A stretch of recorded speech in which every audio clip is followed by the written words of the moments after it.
When Emma told me she didn't want to come to Christmas at my mother's house, I thought she was just tired or stressed.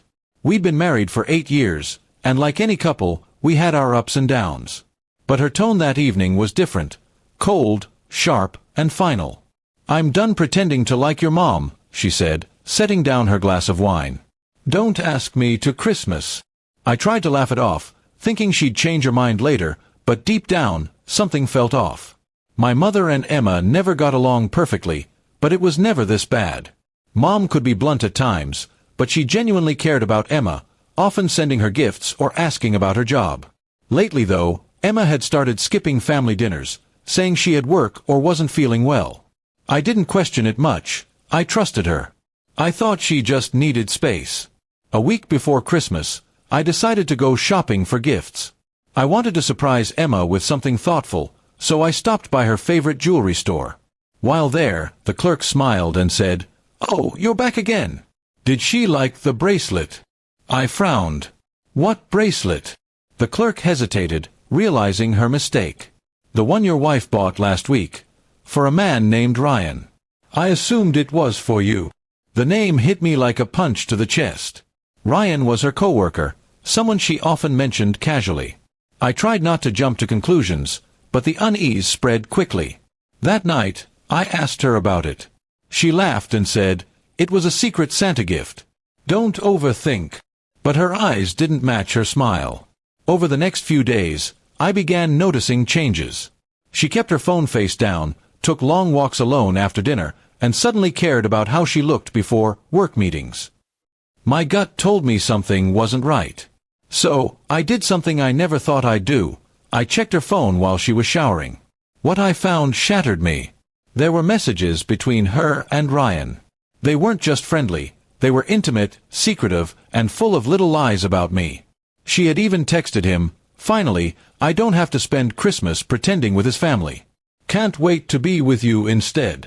My hands trembled as I read those words. The woman I thought I knew was gone. I didn't confront her immediately.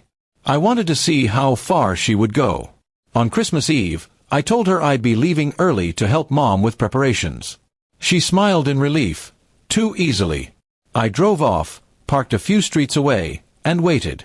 An hour later, she left the house, dressed up, carrying a wrapped box. I followed her car quietly. She drove across town and stopped at a restaurant. Ryan was already there, waiting for her with a grin. Watching them laugh together felt like someone was twisting a knife in my chest. She kissed him across the table, the same way she used to kiss me. My first instinct was to burst in and confront them, but instead, I took out my phone and recorded it. I needed the truth, not just for me but for peace of mind. When she came home later that night, she acted normal, asking if Mom was happy to see me. I looked at her and simply said, "Yeah, she was. But she'll be happier when she learns the truth." Her smile faded instantly. I placed my phone on the table and played the video. Silence filled the room, except for the sound of her voice and laughter from the recording. She tried to deny it at first, saying it was a mistake, that she felt lonely. But her excuses sounded hollow. I told her she didn't just betray me, she disrespected everything we built, and even used my mother as an excuse to hide her lies. She began crying, begging me to forgive her, but my heart had already broken beyond repair. The next morning, I packed a small bag and left.